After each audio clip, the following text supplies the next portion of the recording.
Oh, okay. Wait, Kristen, can I do the cold open? What are you gonna say? I'm not sure.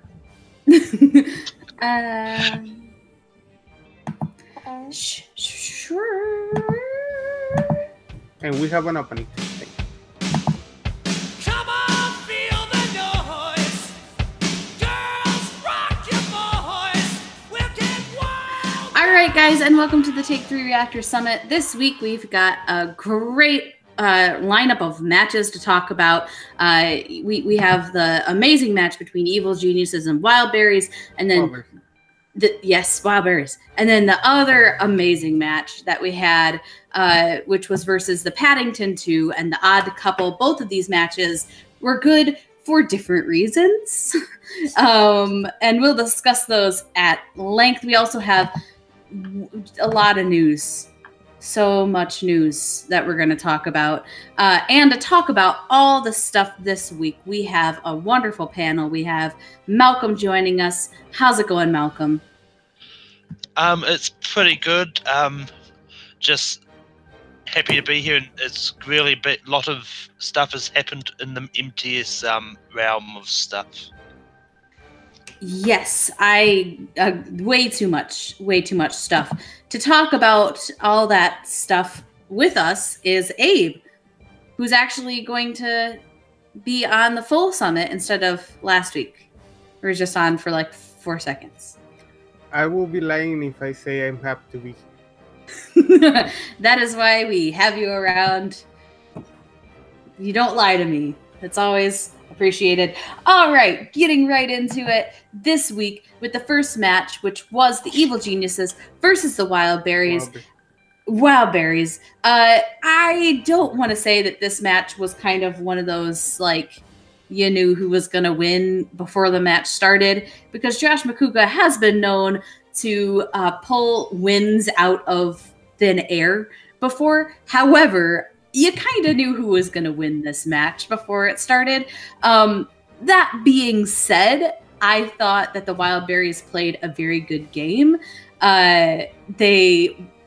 Their round 2, I thought, was very good. And unfortunately, they just picked the wrong person to start out the round 3. We could have had maybe a little bit more of a game if we had had Elliot take the first question from round 3.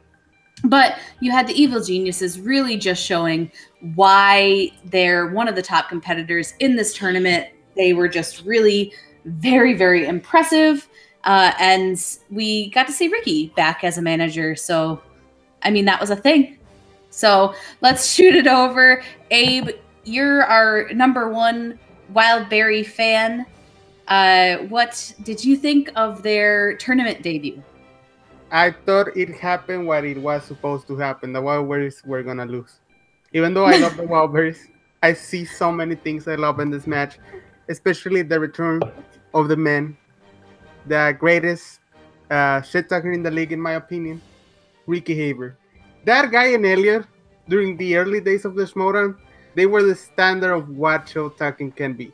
You know, you don't talk about people donating kidneys to his brothers, but they did. They went after Mans after it. You know, it was a reminder of how good ETC was. But about the match, I think Evil Geniuses were amazing. That what we thought, we saw that dynamic of two different knowledge bases working together, and you definitely saw it. 25 points after the second round and a TKO, and it's sad they're not together anymore because things happen in real life. Get better, JT. But yeah, well, very square. But they're amazing. Okay, I agree with you. It's upsetting that JT's not coming back, but it is what it is. We're going to talk about that in a little bit. But Malcolm, what was your take on this match? I thought this match was really entertaining, like especially when it was from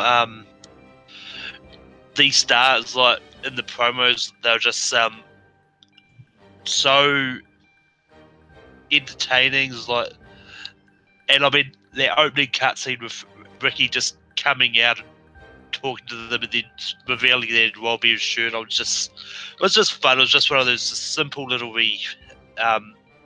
cutscenes that they threw in there, and the between Lon and JTE was just entertaining and on point. I mean, anyone would think that, like, and I kind of wanted a Lon teaching JTE to spell cutscene, but we didn't get it, so yeah. Yeah, I thought that there was a missed opportunity in their showmanship where they could have really played up the professor part of Lon's character with JTE. Like when they were announced as a team, I thought that they definitely were gonna do like cutscenes where he was at a board and he was like showing JTE the alphabet or something. Like I really thought that that would have been a funny way to play up the different dynamic within the team, right? Because you've got the professor and then you've got a guy who's very known for not knowing how to spell things. So it was just a funny dynamic. It a little bit in their promo came up, but I feel like it could have, you know, gotten a little bit more out of that. But the good news is, you know, JTE won't be back, but we do get to see the entrance of a new competitor with Lon's brother, and so that's pretty exciting. What do you guys think about that? I know personally JTE is great for the league, but I also like seeing new people come in, and if you know, he's anywhere as good as Lon is, we could be in for a treat. Malcolm, what do you think about it? I mean, like, his brother coming in is interesting. I mean, I don't know much about his brother, so, but I mean, it could be one of those ones that really makes or breaks that team, because they're going to need a lot of brain power going up against McGreeny and Brienne in the next round. So, absolutely, I completely agree with you, Abe. What are your thoughts on this new competitor entering the tournament for round 2? Well, fine. You know, they don't matter. They're gonna lose second round. Brianna and McQueen are gonna destroy them. With all respect to the Professor Harris and his brother, Jonathan, I Google him because that's what I do. I have to do research on this. Future Schmoedown trivia champion, you know, have to do research. I have to know the people. But I think Jonathan has been on episodes of Moonfight, so he's custom in competition level of movie games, so hopefully he can put it on a show even though they're gonna lose. Yeah, he's been on TV fights before. I'm not sure about movie fights. Oh, that's TV fights. I just saw a picture of them in this. Yeah, I believe he was on TV fights. However, he did go to film school with the one William Bibiani. So when you have gone to film school in general, you should know something about film, one would think, right? So he could be very, very good. Obviously, Bibiani knows what he's talking about. So if they went to school together, there's a very good chance that Jonathan will be a top-notch player. And I'm very excited to see them progress, as sad as I am about JTE not continuing on. The only other thing about this match is just those post-match interviews. The Wildberries post-match interview was ridiculous from start to finish. So they forgot that they weren't in the tournament anymore at one point. There was a lot of yelling. There was drinking, like really bad wine. John knew what kind of wine it was, which actually makes it worse, I think. But I just wanted to make sure that I mentioned how amazing their post-match interview was. Now we're moving on to the next match, which I thought was another really, really top-notch match. I mean, we've had some you know, down-to-the-wire matches so far in this tournament. This is another one. You had Andreyko and Snyder as the odd couple versus Atchity and Duralde as the Paddington 2. And this was the first match of round 2 of the tournament, and it did not disappoint. This was the level of quality you want for a round 2 match. These guys knew what they were talking about. The literal match came down to an M versus an N, which is about as close as it can get. So we're going to get right into this match and talk about it. Malcolm, what were your thoughts about this match between the Paddington 2 and the Odd Couple? this was a great match. I mean, the Paddington 2 getting holiday movies and Alonso just showing how dominant he is in that category matches when actually back and then it's like, oh, you actually want me to answer something now?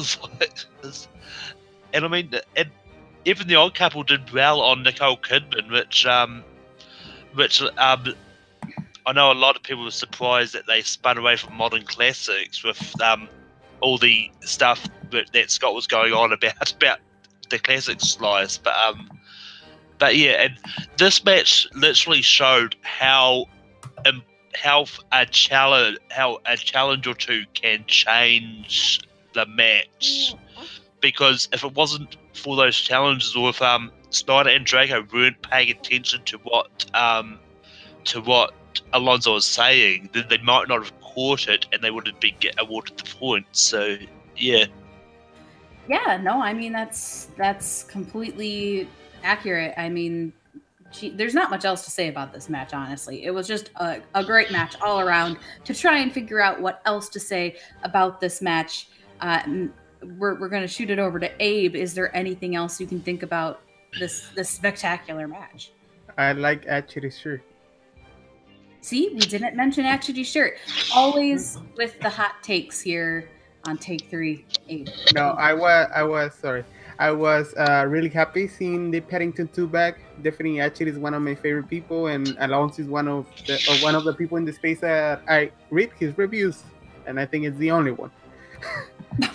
but you know, it's hard to go like even though Archery is the oldest player in that table, Snyder and Draco have played even more than him. So you can see the experience of them through the match, and it's good for the competition to have two veterans in the league, but I would wanted the Paddington 2 to win. Brunhilde. What's the difference, people? You know? An M instead of an N. We just Yeah, it doesn't matter. M-N. If you're reading in the Spanish alphabet, there's a letter called ñ. So I'm just saying, maybe they say it in Spanish.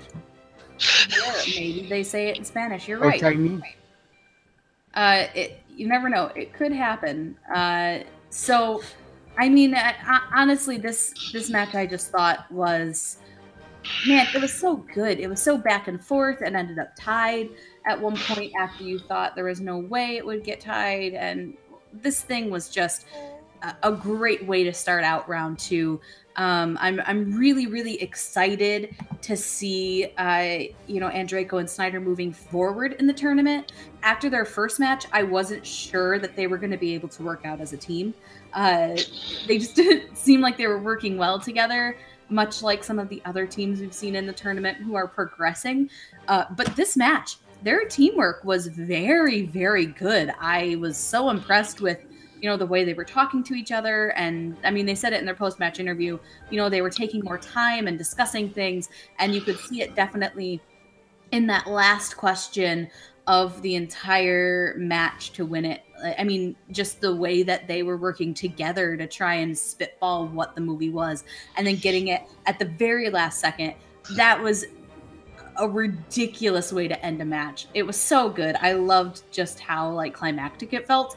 Some of these matches don't always feel super climactic. This one was it was real, real good. This is what I like to see when I see the Schmoedown, matches that are just nail biting, and right at the last second they pull it out of nowhere and they win the match. Super awesome. I loved this match. Loved that it was the start of round two. We've got a lot of great matches coming up in the tournament.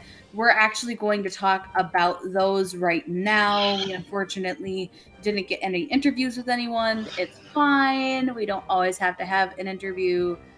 It would be nice. But maybe next week. So coming up, we have on the 16th, the Tuesday, the Cinemaniacs versus Who's the Boss. This is going to be, it'll be a match. It'll be... The reaction is going to be a shit. Oh my gosh, it's gonna be like the war of Take 3. We're gonna fight we're all gonna fight. And then on Friday, you have Take the Cannoli versus the Harris Bros. Again, it's gonna be a good match. I mean, without a doubt, this thing is gonna be ridiculously good.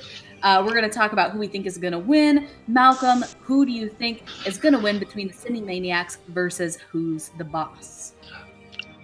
I mean, I don't really have a stake in this. I just kind of want to be on the reaction to see the shit show that's going on. But but I do think that Bibs and Nost has this, because I think they can. Because Nost can pull out answers that he doesn't even know he's got in the back of his brain at times. So, and I mean, with Emma managing them, like, she's shown how good she is of a manager with the Shire Wolves. So, and I think she can lead the Cinemaniacs to victory. And but yeah, as for the other one, I've got Take the Cannoli winning. I mean, nothing against the Harris brothers, but I think it's really hard when you've got Drew McGreeny on a team who I don't, at this point, I think he just knows everything. I don't think there's anything he doesn't know. And I mean, but as I said before, like, for Jonathan could be a surprising insight Peter as well. So yeah, I mean, good points all around. Whatever happens, those matches are going to be fun, I'm sure. Abe, I think you have a little bit more at stake in these matches than Malcolm does. What are your thoughts about these two? Who do you think is going to win, and what are your expectations?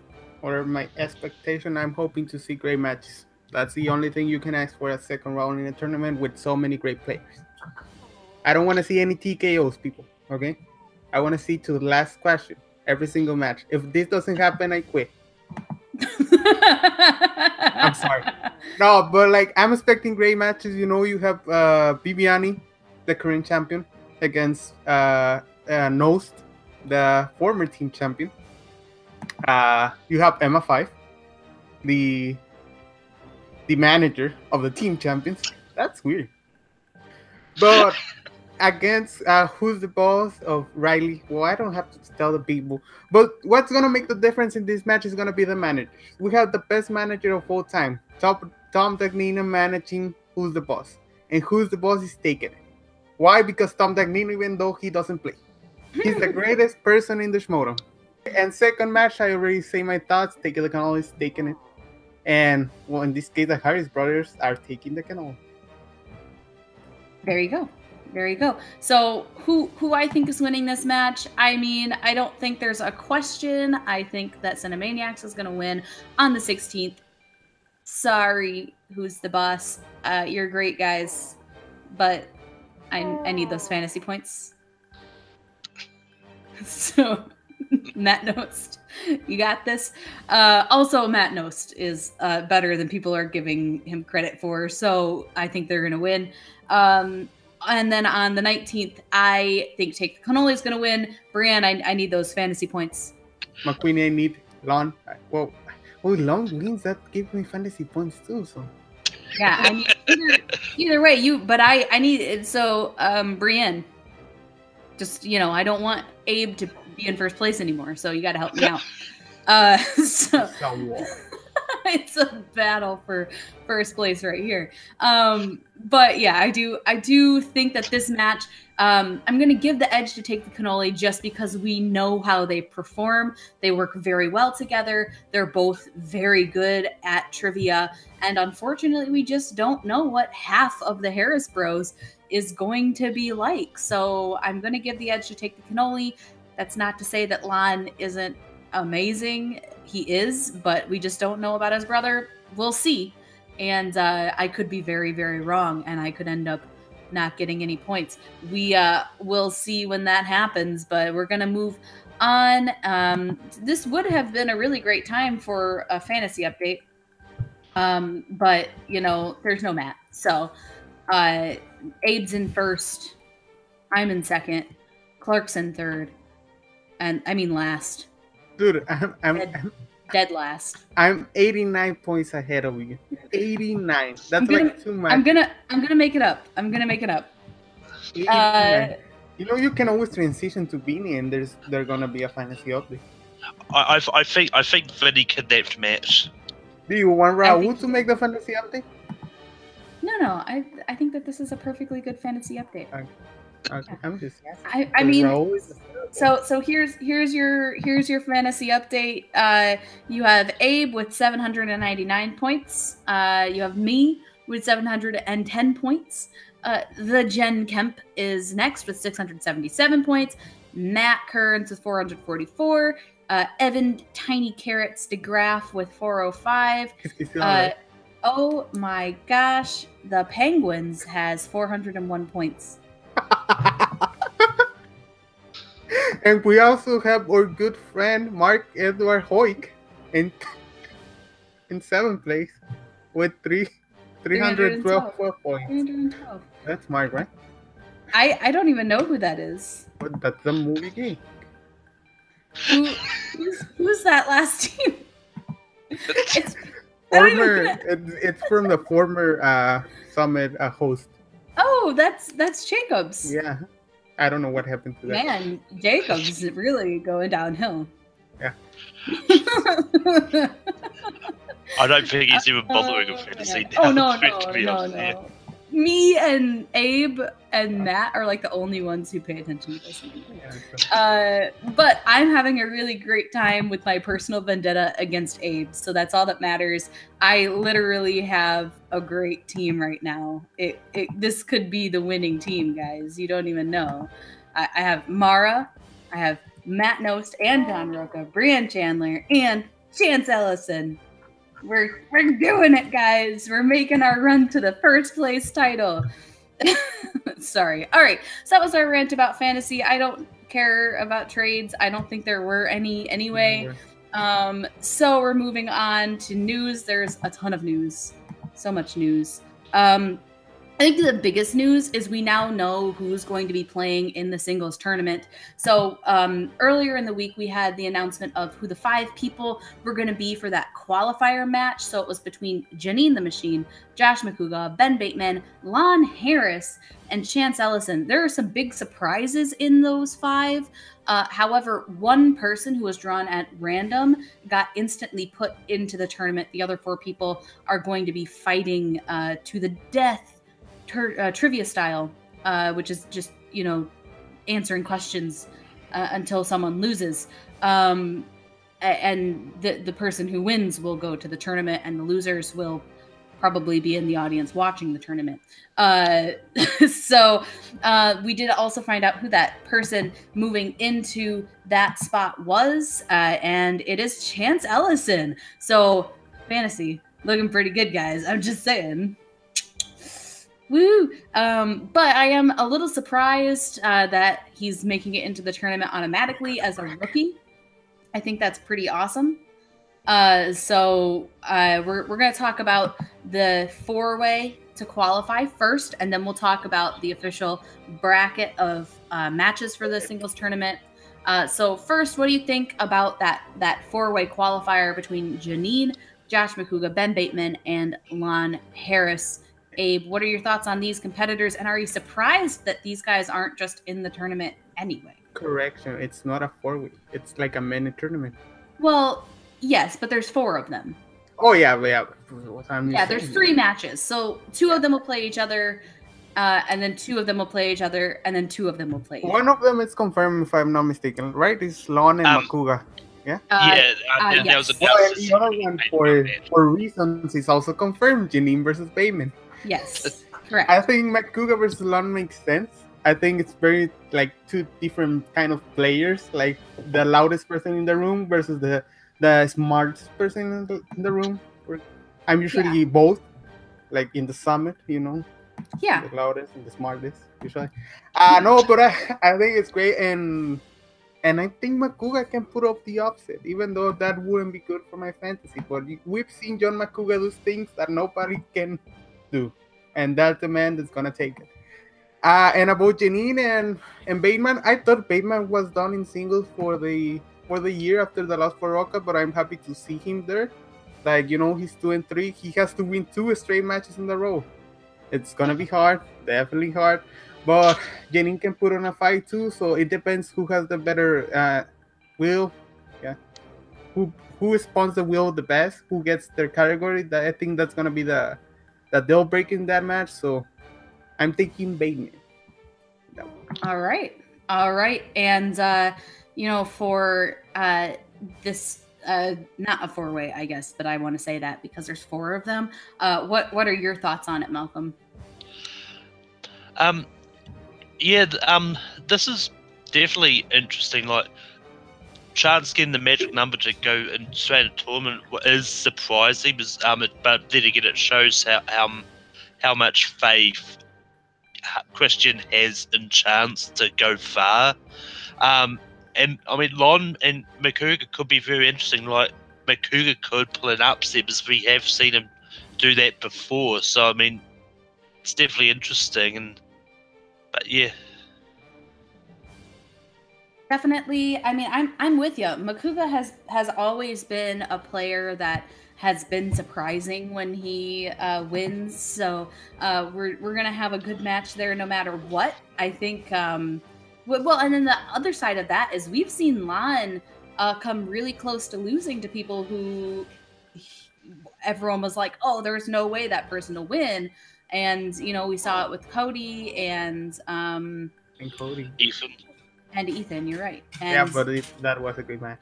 It was a good match. A really, really good match. But, you know, we've seen it happen a couple times where people thought it was a sure thing, and then it's come real close for him to not win the match. And so with a competitor like Josh Makuga, depends on what he gets. But if he gets a category he's good at, this could be a really surprising end of the match. But I do have Lon Harris with the slight edge. And then between Bateman and Janine, I mean, I'm going to actually say Janine. I think that she's had a really good run this year, especially later in the year. And if she can work on her round 3, she's got kind of a Bibiani syndrome going on right now. If she can really work on her round 3, I think she can be a very, very solid player. I think she's got it, but Ben's also really good. So it could go either way. We'll see. My pick to win out of those 4 would probably be Lon, but you never know. But moving on to the actual bracket, we have Andrego versus McWeenie, ridiculous match. Wolf versus whoever the gauntlet winner is, which could be a ridiculous match if, you know, like a Josh Makuga wins the whole thing. That needs to happen. Which would be a rematch, wouldn't it? That needs to happen. That would be a rematch right there. But it would also be interesting if like Janine won. I think that could be a good match too. Then you have Merle versus Stacey Howard. I love that match. I think Stacey was the surprise of the last singles tournament, in my opinion. We'll see if she can repeat that and really upset a lot of people. And then finally you have Irwin versus Ellison. Also a really good match because I think Chance has shown that he knows his stuff. And they were 2 of the biggest surprises, I think, in this year's entire Schmoedown, you know, just coming out of the gate. No one really knowing who they are and just really showing that they know their stuff. So as long as Chances get McConaughey. Yeah, these matches are going to be good. So what are your guys' thoughts on these matches? Malcolm, you can go first. Let us know who you think's winning each one, and we'll go from there. Yeah, so there's a lot of good matches in here. I mean, for me, the most interesting one will probably be Chance versus Ethan because they're both really good.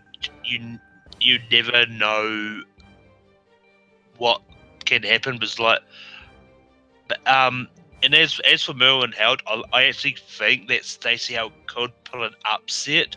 Like ever since Merle's been back, it's like he may have shaken off his ring rust in the live show, but I mean it's one that so like he's been there, but he hasn't been as good as he used to be. So it really could be interesting. No, I mean I agree with you on that. These matches in general, I think almost all of them could go either way, other than Wolf versus the Gauntlet winner, who we can't really predict at the moment. Abe, what are your predictions for the tournament so far?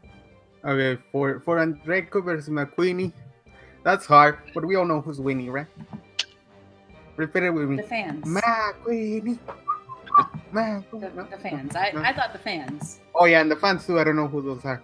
Oh, I'm a fan, right? Oh, that's us. Oh, I know who am I. oh. That's nice, psychic stuff. Then Wolf versus the winner of the 4-way, as Kristen is calling it, even though it's not a 4-way.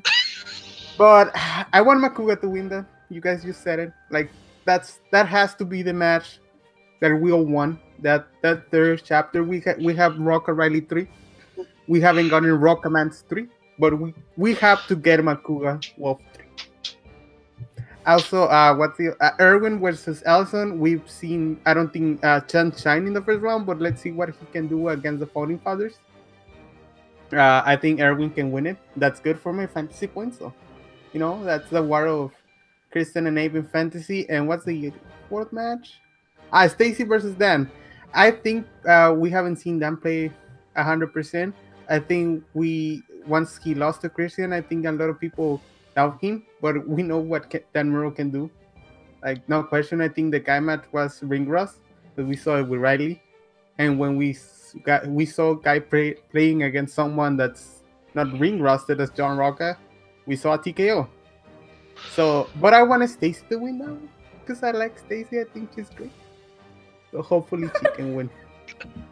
I agree with you. Stacy is great. I have McWeeny winning versus Andreyko, but I think it'll be a real close match. Wolf versus whoever the gauntlet winner is.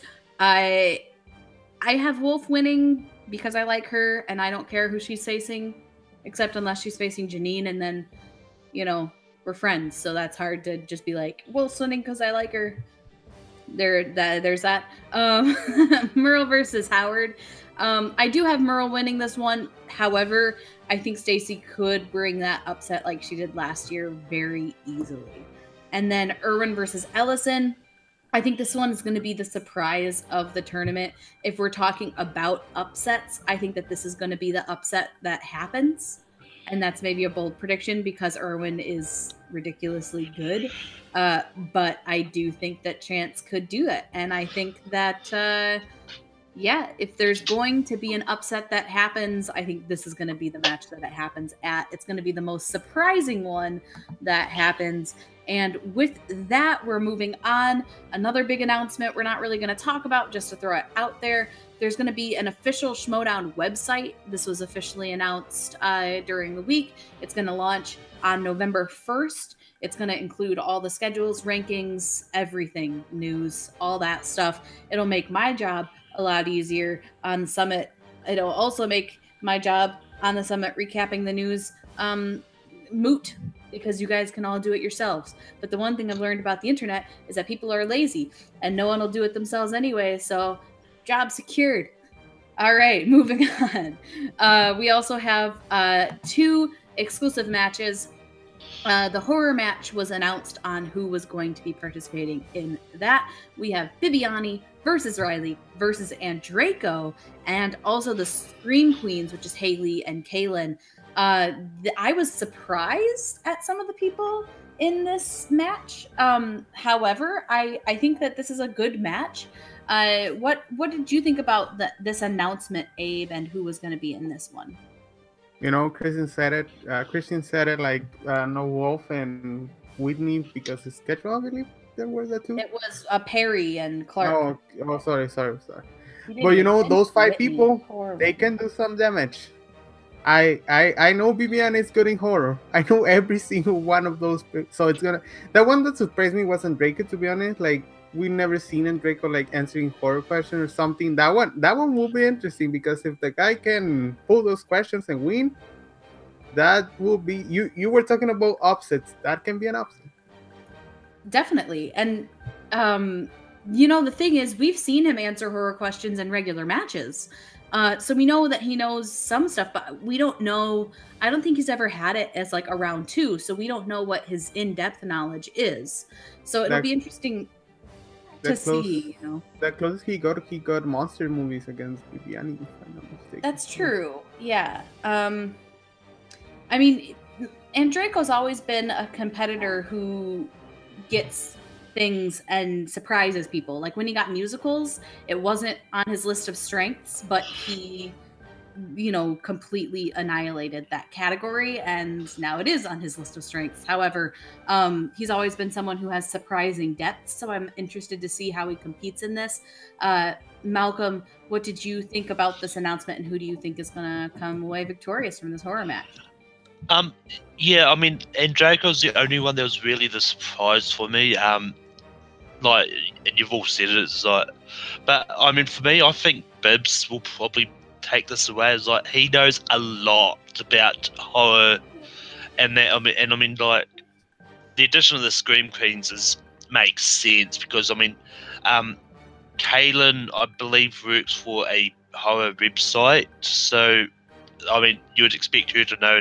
And Haley is on the Witching Hour of Perry Nemiroff. And I mean, it's sad that we couldn't see Perry Whitney or Clark in this, but with big scheduling, it's really hard to nail people down for a special match. So yeah. Yeah, no, I mean, I think Bibbs probably should win this match. I know Riley knows a lot about horror, but I've also seen him and Clark as well get horror and then miss things that they should have gotten, and they know they should have gotten it. And I've yet to see Bibbs kind of do that with this category. I feel like this category is really good at tripping people up because all of these movies have like multiple parts to them, and like the characters kind of all bleed into each other's movies, and so horror kind of gets into that. And also it's such a broad genre too, because you have like movies that you don't think are horror movies, but they actually are. And so it'll be an interesting match to see. I would love to see Haley come out and really just like nail this match, because she's been really impressive in the matches that we've seen so far. And I know she knows her horror movies, so I'm really looking forward to this. We also get to see Mara on the desk with Cobster, I believe. So that'll be interesting to see them kind of stretch those skills. Will Cobster yell the whole time? I certainly hope so. So that'll be great. I'm looking forward to that. And then lastly, the November exhibition match was also released. Well, not released, but announced. It's going to be a movie release date exhibition match. And this is for all the wedges, all the slices, right? This is who gets to be on that release date slice. You gotta believe Mance is in this thing. Also Bateman, of course, because he's on the slice now. Also, you have Adam Hlavik, who that's kind of a surprise. I didn't expect to see him in that, but he has been good at movie release dates before and making Linus extremely happy. Sam Levine in his glorious return to the Schmoedown, kind of. If he can win this thing and forever secure his status as GOAT by being on the movie release date slice, I think that would make Linus's entire life. So let's talk about this one real quick. Malcolm, who do you got winning this November match? I mean, I think it's going to come down to Ben, Sam, or I was about to say Linus. It's going to come down to Ben, Sam, and Linus, but no, I think it's going to come down to Ben, Sam, and Mance. I mean, like as you said, I don't know how much Hlavik knows about release dates. I know he knows a lot about the inner geekdom release dates, but as a sort of broader release dates range, I don't know. And I mean, I don't know why they have to compete to be on the slice. Can't we just put them all on the slice anyway? I think it would be a crowded slice. I don't know. Alex, our good friend Alex, who creates the slices, get on it. Probably not. Abe, what are your thoughts on this one? Sure. Sure. I got lost. Sorry. I think this is the match we all want. We have different personalities. We have a heel. We have the energy of Mance. We have a serious man, but that take it serious as Adam Hlavik. And we have the greatest player of all time in Sam Levine returning. So this is probably gonna get there. I think there's gonna be some punches thrown, to be honest. I think Mance wins in that capacity. Have you seen that man's guns? I'm just saying. I think who's winning it? I think Bateman can pull it off, but I think Levine is gonna take it. And as you say, cement his status as the GOAT. Yeah, I was gonna but goats don't baa. So that's awkward. That's cheap. Yeah, that's awkward. Yeah, I don't know who I have winning this one just because they're all so dang good at release dates. I mean, we have seen Hlavik only really do Inner Geekdom release dates. However, he was very good at them, and I think that if that skill translates to other movies, then this could be a really interesting battle. My gut feeling is that Mance wants his face on that slice so dang bad that he's going to stand in his own way and not win the match. And that it's probably going to be down to Bateman and Levine at the end of the day. And that Sam, he has no stake right now in the Schmoedown world. And so I think that he'll probably just be so relaxed that he'll win. So that's my theory. Yeah, we'll see. It'll be a great way to get people interested in the match just because it will determine the fate of that slice. Everyone knows how highly contested that slice is. But that's our wrap up on the news. You can find all that news first on the Patreon, and then it gets put on the Facebook page. But all those matches are exclusive to the Patreon. So if you haven't signed up for that yet, make sure you do. Everyone gets those matches. All you have to do is donate $1. People who donate 10 get it first, and then 2 weeks later, it's released to everybody for $1. So if you haven't signed up and you have $1 lying around a month, feel free to do that. It is a great investment. There's a ton of stuff that they post on there, including all that news. They put it all there first. So don't burn that $1, Abe. You need it for the Patreon. All right. So that was our wrap up of the summit.